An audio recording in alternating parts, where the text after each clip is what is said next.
Good morning, friends. Nice way to start the day. I don't know what the sound quality is like when you're there and I'm mumbling away and the frogs are chanting along, whatever their version of their morning chanting is. But okay. Nice to see some. Yeah, it's, if you like it, it's something of an encouragement to show up a little earlier as well, I guess, and just settle, etc. All right. Good morning for most of you. Good evening for some of you. Good middle of the night for young Chen, who's often with us. Must be 2 a.m. maybe for you. Others in the Australasia or Australasia who are also here in the afternoon or evening or something. Anyway, wherever you are, whenever you are, however you are, here we are. This week, I've been just giving a little bit of reflection to some of the, not exactly distortions, but just some of the misunderstandings that are common, I think, in the meditation world. And we've just been exploring those a little bit and then sort of correcting for them in some way.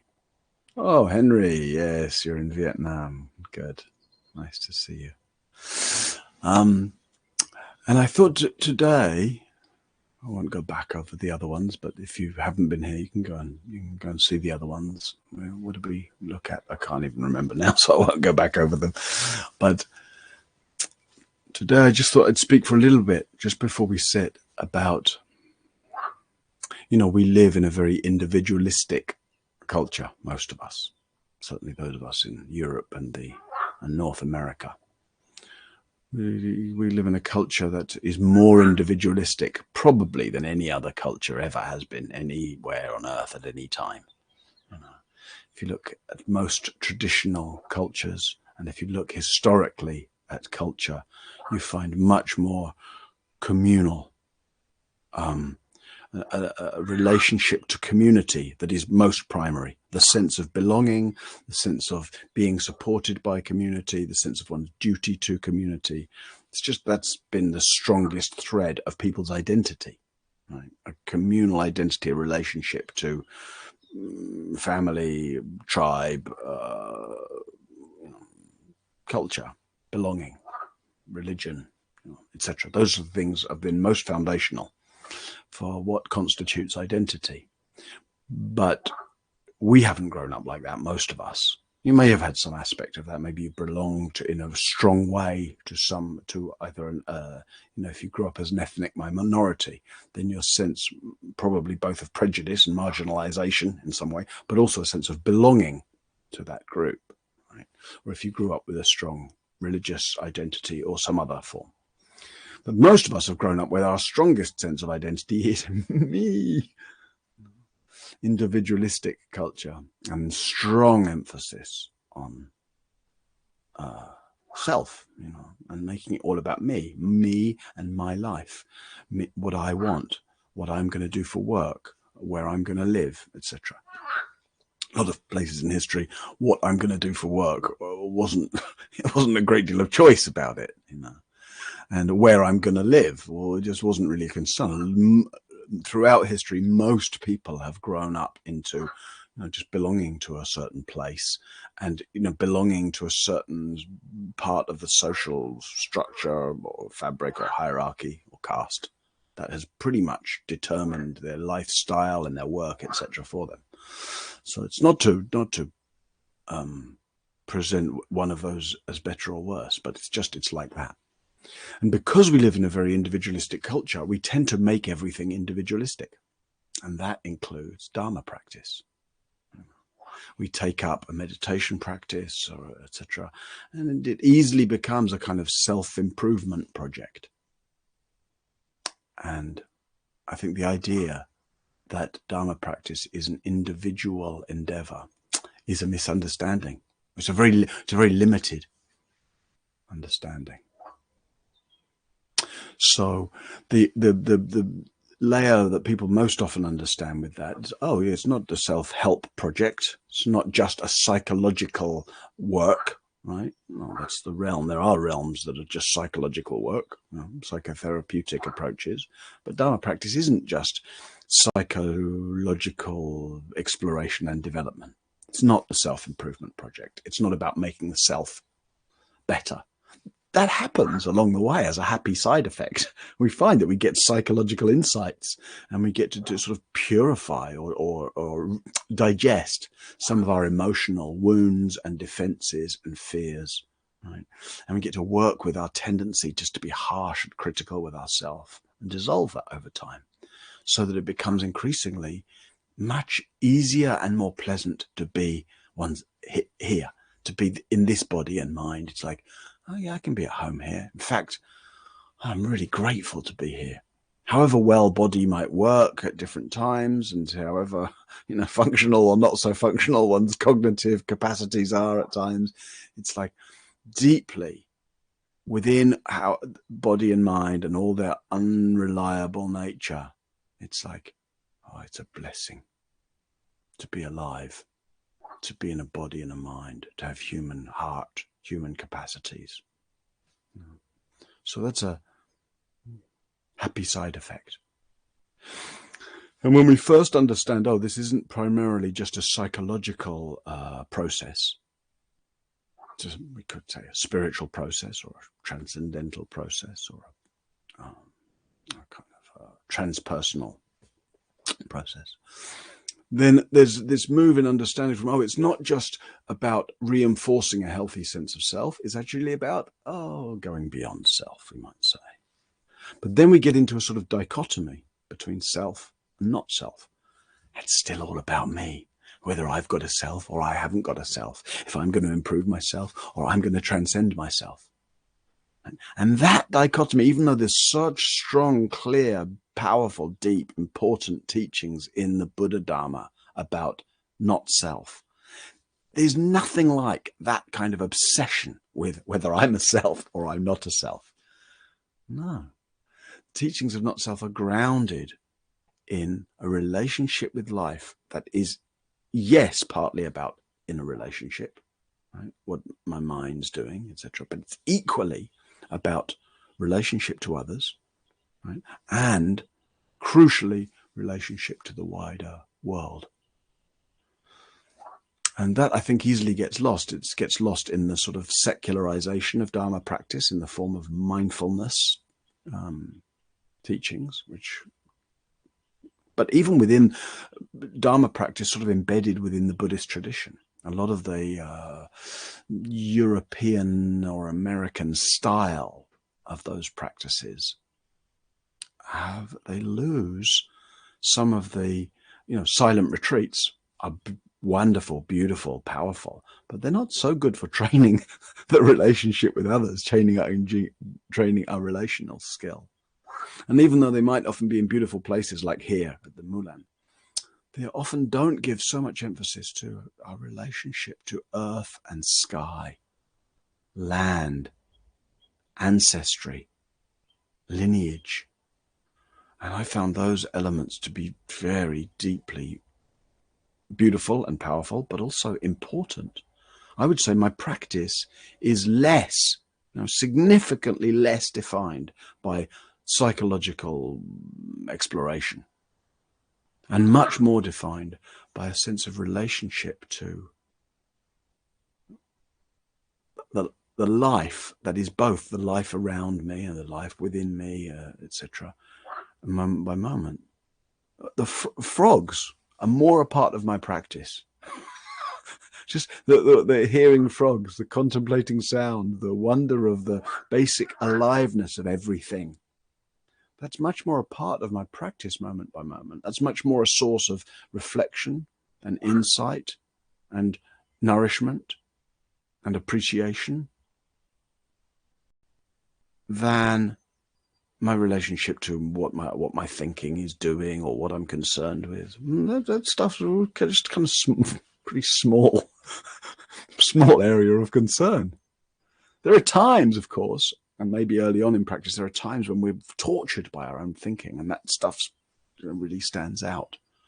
But what's your vision of Dharma practice? Is it a vision where it's all about you working with your own mind?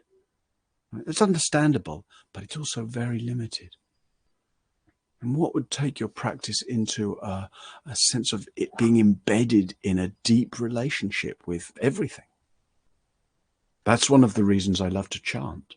And it's not about me, the chanting, right? It's about, it's about lineage. Like I was speaking about that at the beginning of yesterday's session, right? That sense of intoning these words that people have been intoning for thousands of years, that are expressing this sort of deep, shared human longing, liberation, connection. There's something about acknowledging ancientness, acknowledging that we're the recipients and the beneficiaries of many, many, many generations of other people who've sat and walked on the earth, who've lived and loved and have kind of orientated towards an open heart and a free life. You know? And then also our relationship, not just to ancestry, in various ways. That partly includes our family line, which we're also the inheritors of, like it or not. You know? And the sort of ancestry in terms of just land. I live on land here where it's the earliest remains of art and culture in Europe. There's cave paintings just near here that are about 22,000 years old. So that sense of ancientness stands out easily here, but it's everywhere, right? It's everywhere. You know, even if you're walking on the concrete paths of city life, cities are built on cities, are built on cities, are built on cities.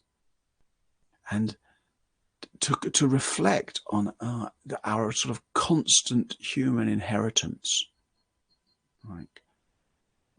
Through, you know, thousands of generations of humans, and then beyond our human inheritance to whatever, you know, pre-human life with the evolution or inheritors of. So just giving thought to those things. It's also sort of having a shrine, you know. A lot of people maybe feel like they don't need to connect to something so Buddhist as that. But for me, just having a shrine, making a bow, it sort of embeds my practice in a much, much vaster sense than just me and my life. It seems unnecessarily difficult, narrow, complicated, and intense if my practice is all about me, my mind, and my body and my life. Much better to have the support of the entire universe for my practice. The support of eons of deep time and history, the support of birdsong and frog chant and sunshine and earth. So as we sit together, let's open our senses this morning. And that means opening our senses, of course, to sensory immediacy. Opening our senses to earth beneath us, the deep support of, you know, a world that holds us up. Open our senses to sky above, and the vast, infinite, incomprehensible reaches of the physical universe. And we find that opening our senses in those ways is equally an opening our senses to consciousness, its brilliance and depth. So it's like this, friends, that we take our seat together for meditation.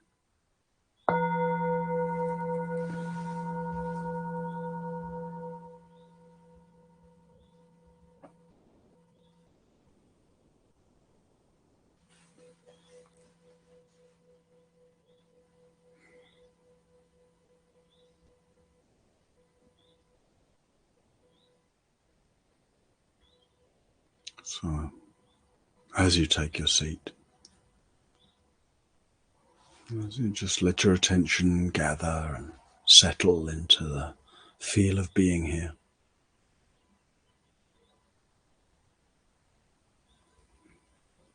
Let your attention sort of drain down, soak down, drop down into your buttocks and legs.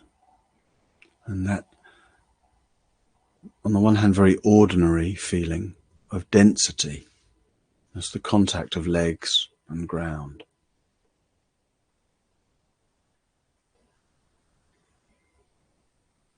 No need to think particularly about that density, but really let yourself feel it.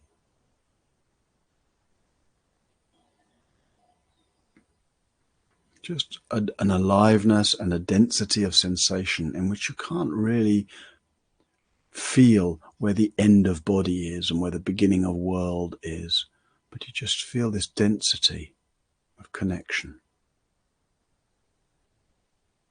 Here where what we call inner and outer, self and world, where they meet in the alive feeling, the dense sensations, the deep connection of sitting on the earth.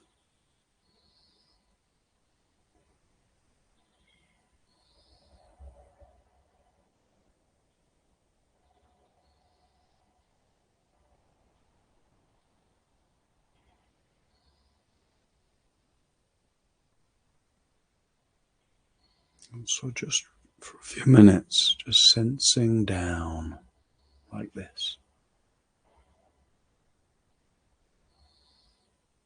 And just see how far your awareness goes.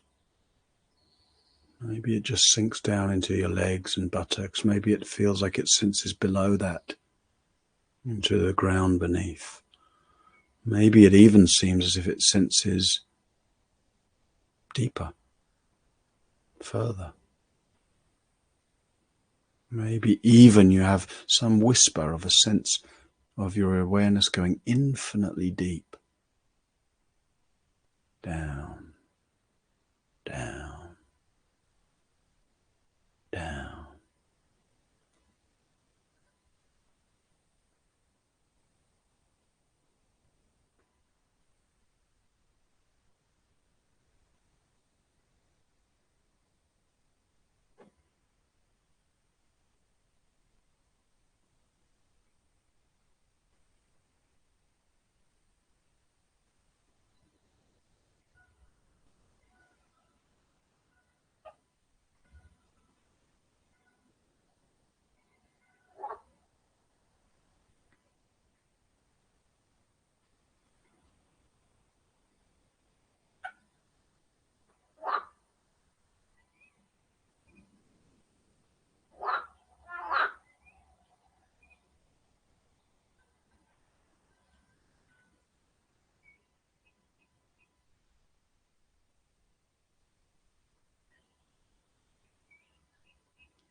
And see if your attention can ride a little on your breath,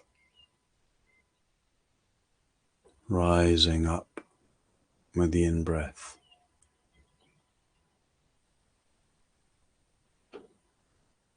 soaking down with the out-breath.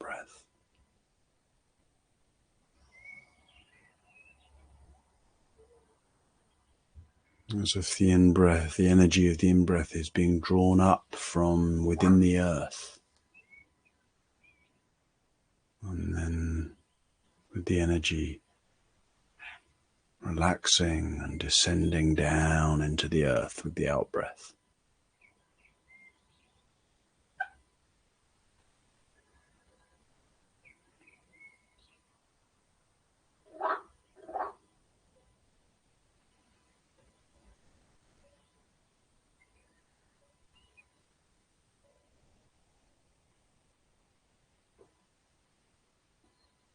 The energy of breath passing through this inseparable belonging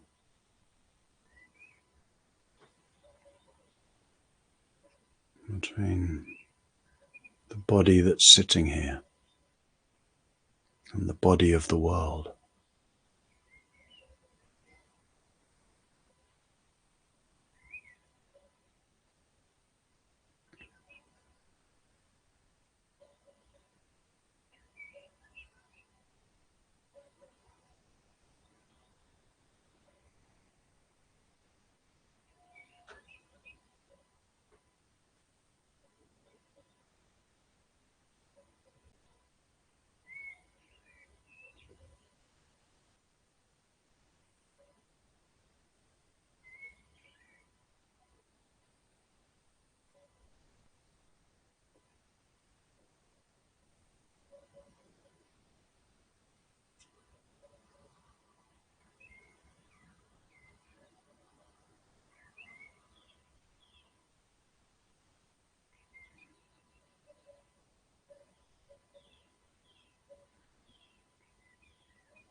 Don't change or force your breath in any way.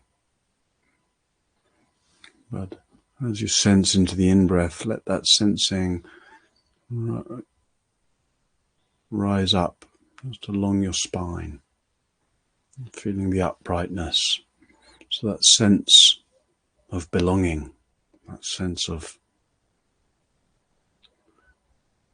what we call self and what we call world, all co-arising together.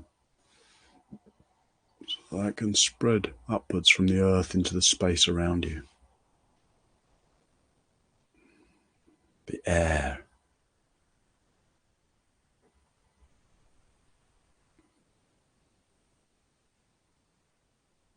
The way the air around you participates in your breathing.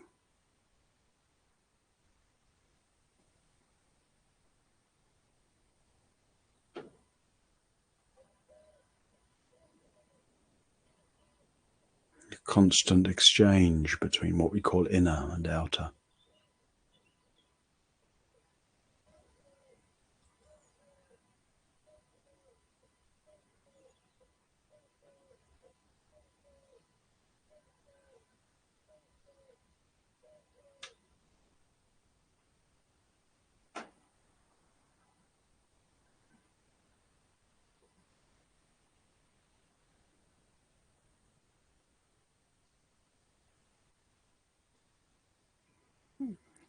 Gently, simply, ordinarily, breathing in the world.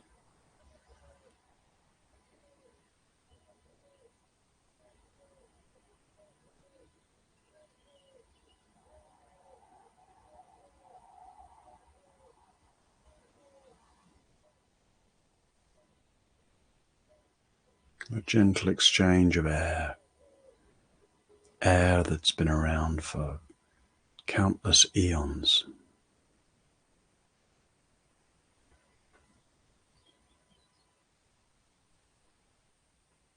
Air that's millions of years old.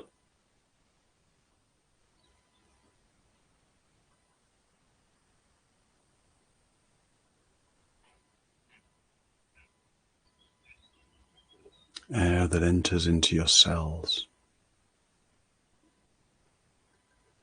that enlivens your being.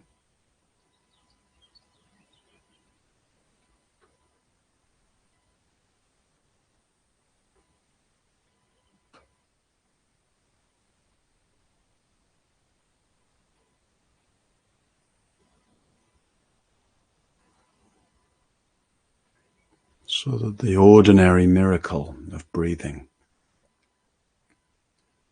isn't really very much to do with me. It's much more just life.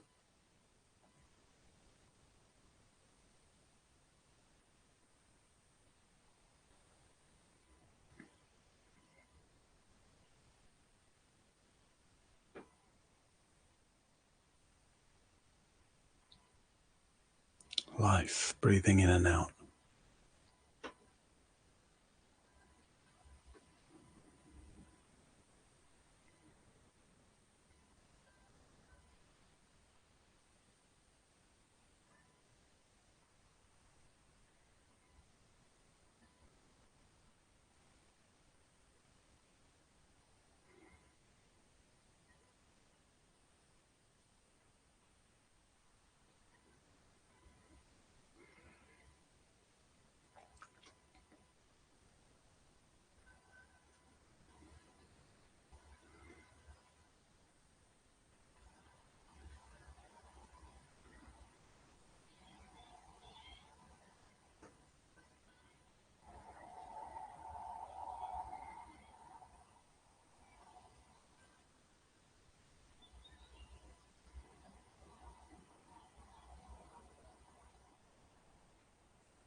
Breathing in an incomprehensible relationship, a completely interwoven relationship with everything, earth and sky,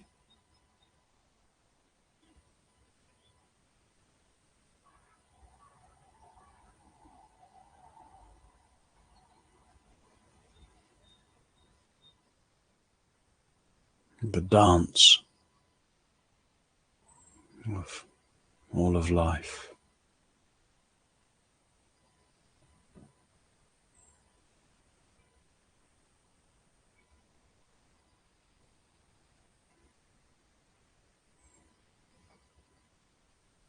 Letting there be room for the soundscape, but also shares this same tide of the breath, this coming and going, this arising and passing,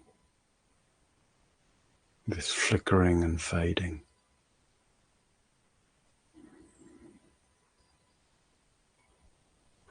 Birth and death.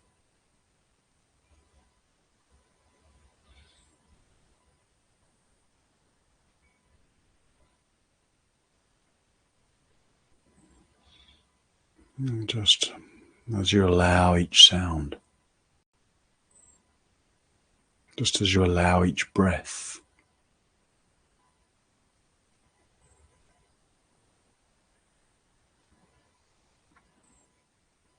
seeing if too you can allow each sensation.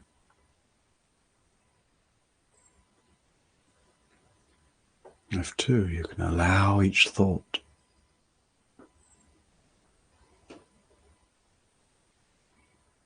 Allow each experience to express its nature, coming and going, freely unfolding. Part of the indivisible texture of reality's wholeness.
Sitting in this timeless realm of appearances,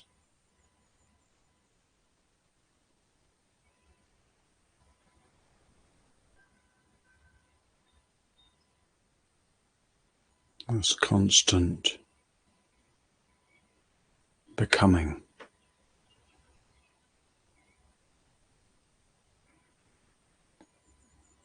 life's effulgence giving rise moment by moment to this sound,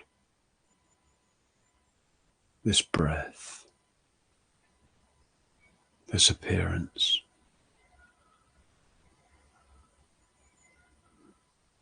All these refractions of life's brilliance.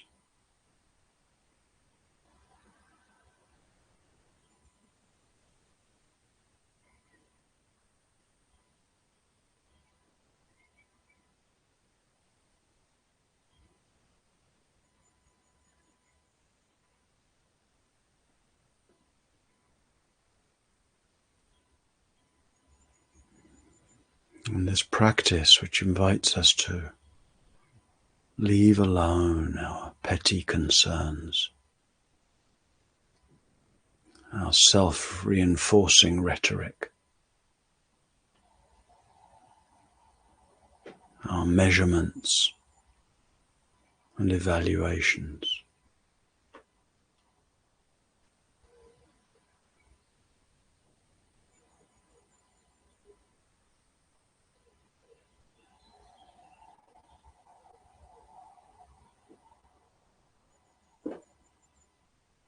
That invites us to relax into this totality.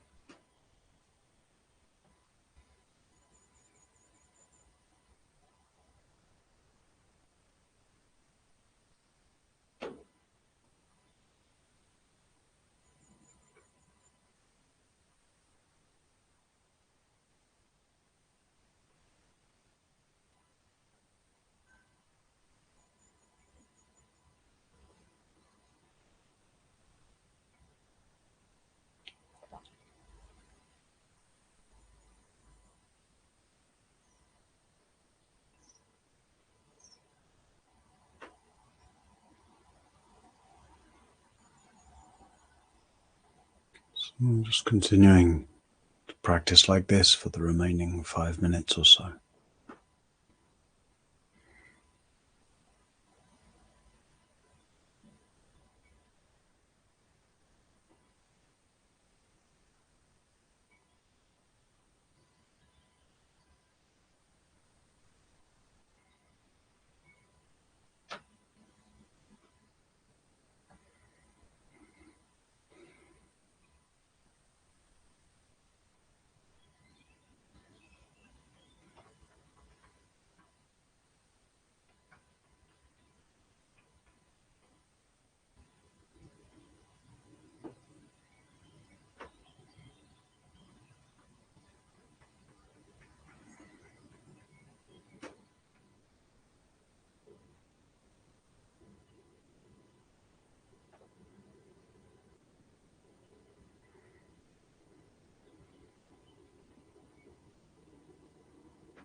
May we both lose ourselves, our petty concerns, and neurotic self-referencing, and find ourselves, our deep belonging in our embedded relationship with land and lineage and ancestry and community.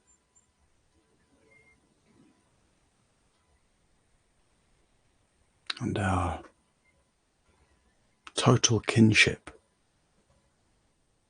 with all beings, with the indivisible tissue, the total fabric of reality.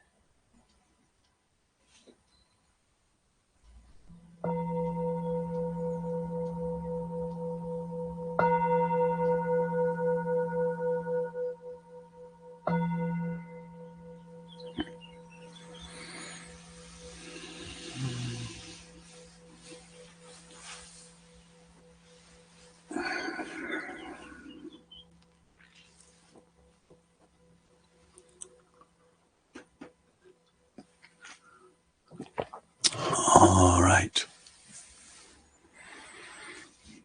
That was meditation.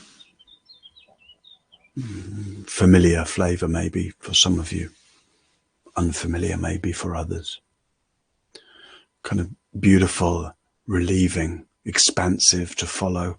If you can leave alone some of the familiar self-talk, or may have been a little confusing or frustrating, if today is a day where the thoughts and the doubts and the distractions were maybe still the predominant thing. But either way, I do think having some this sense of practicing within a larger context is very, very helpful and important for giving some wider perspective to the me stuff and taking it less personally. Less seriously, taking yourself less seriously. So there's a little time for questions. You can type a question in the box on the right by just writing question in caps and then writing your question so I can notice it. And you can also raise your hand, right? And then let me know in the chat box that you've raised your hand. And if you want to ask a question that way, then I can bring you on screen and we can just have a little dialogue, which is sometimes a richer way to explore. So I think one person's raised their hand. Let's have a look. Where's it gone? There's a lot of you here. And the raised hands, people don't necessarily come to the top. So I have to, there we go. Rachel. There are two Rachels with their hands raised. So let me invite you. I'll invite you. You'll get it should say that you've been invited to be a co-host. So don't let the term co-host frighten you off. Right, you can just accept that invitation to be co-host. And then I can bring you on screen one at a time. Do you see that invitation? Hopefully you do, and you'll appear in in the wings, as it were, in a moment.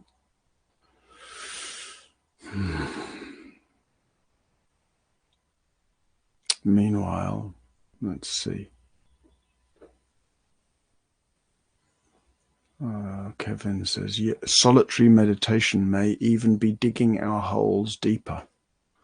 I'm not quite sure what you mean. I'm wondering, Kevin, if you mean that, practicing in isolation, solitary meditation may be increasing that sense of isolation. It can do, But there's something about silence and solitude and the kind of way your nervous system gets very sensitive and the way your senses open in that even though it might look solitary, that sense of kinship with the world can stand out very powerfully in that condition. And you only have to look at some of the poetry of the hermit sages of old, right? Particularly some of the Zen poetry, Japanese, ryokan, basho, etc., to know that the kind of solitary life of the hermit can be anything but isolating. It can, of course, be isolating, but it doesn't have to be.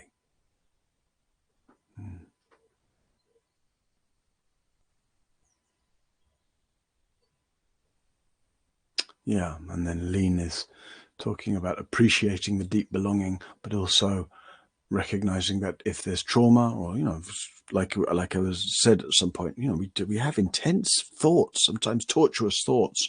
So while there's a value, I'm not trying to be dismissive in any way of the importance of doing psychological work and attending to one's emotional wounds and patternings. And like I said at the beginning, there is a part of Dharma practice that does help recognize and dissolve those. And there's also a whole branch of psychotherapeutic approaches that's specifically for that kind of thing. And that really needs its attention. Right? It really needs its attention. But if that's all you've got, if all you've got is me working on me, that's a kind of narrow pressure cooker kind of environment in which to be living and practicing. So both, right? Not one or the other, right? Attending to one's emotional and psychological and mental needs and work, and yet within a context that's not all there is. Yeah. Andrew says, if the object of practice is to have an empty mind, are intellectual pursuits a hindrance? Not at all, because the object of practice is not to have an empty mind.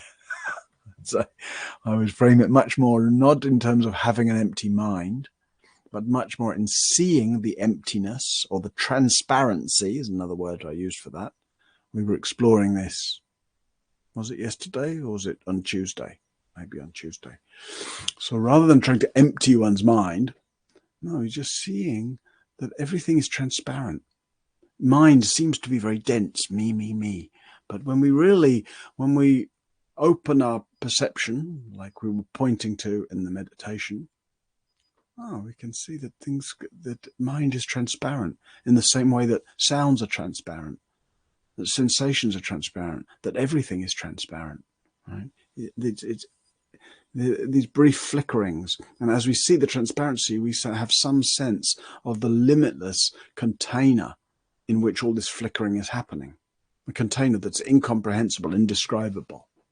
So it's sometimes described as the groundless ground, or primordial awareness, or the fundamental luminosity of life, or something like that, or God, We don't need to, if we fix on a name, we tend to reduce it to a thing, or attempt to reduce it to a thing. So no, I would say intellectual pursuits are not any kind of impediment, right? Actually, it's very good for us to use the brilliance of our mind, whether that's for chess, which is the example you give, or whether it's for studying in some way, or like learning languages. It's like, using this human brilliance that we've got, or whether it's for artistic and creative pursuits, or technical brilliance, human brilliance, whatever it's orientated towards, it's brilliant. It's a way of recognizing brilliance. So then we can either be just lost in that, right? Lost in the obsessiveness of being the chess player, or the musician, or the computer technician, or whatever it is that we're engaged in, right?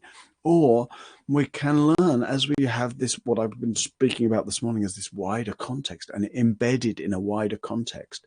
Then we find whatever we're doing, we can both be deeply intimate with it, and yet somehow simultaneously independent from it.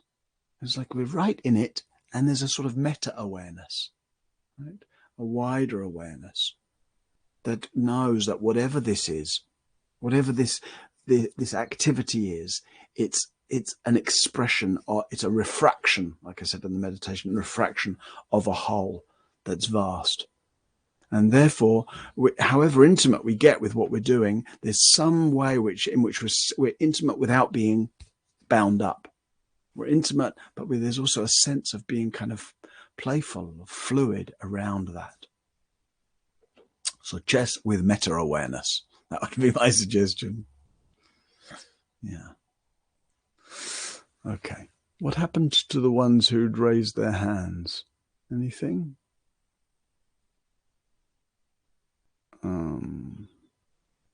Let me just have a look and see if I can see any raised hands. No, oh yeah, one Rachel. Still. Maybe you raised your hand by mistake, Rachel. I don't know. If you're wanting to come on screen and you're not managing, let me know in the chat. Meanwhile, Carolyn says, what's the difference between emptiness and impermanence?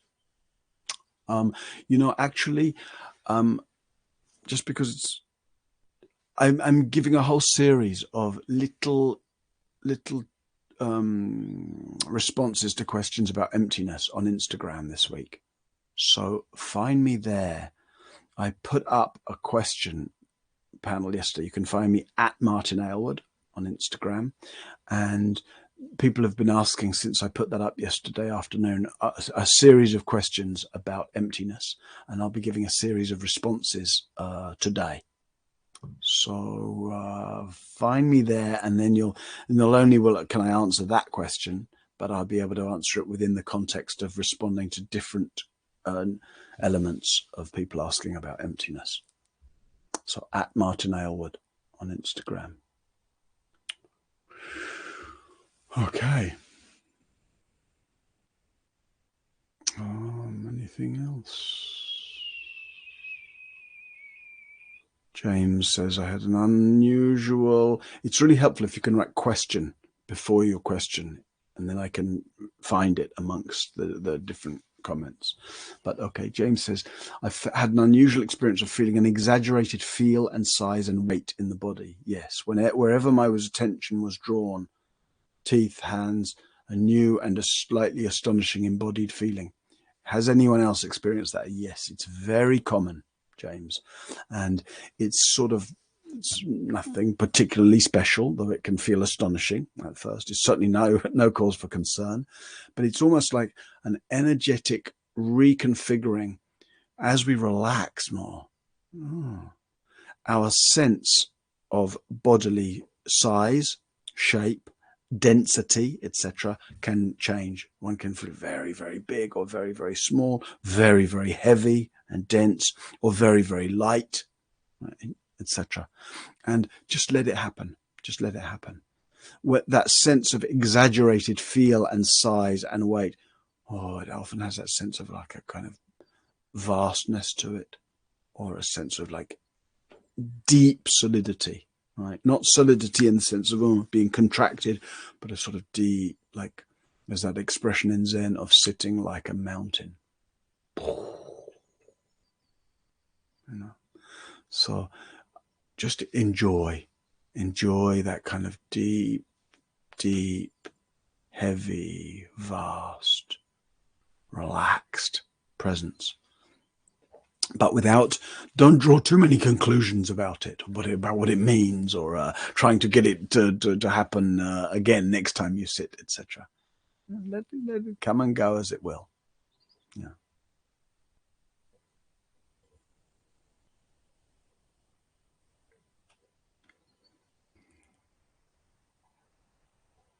Okay. All right, friends. I think I don't see any more questions unless I've missed anything. So I wonder how today might offer you the opportunity, right, just to sense into these one or other or more of these aspects of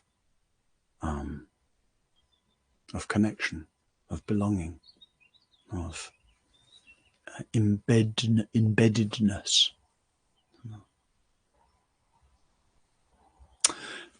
So I leave you with that.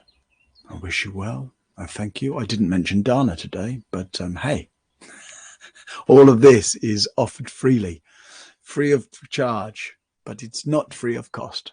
So if you're able, willing to offer support, Sangha Life can only survive and thrive because of your support. So you can use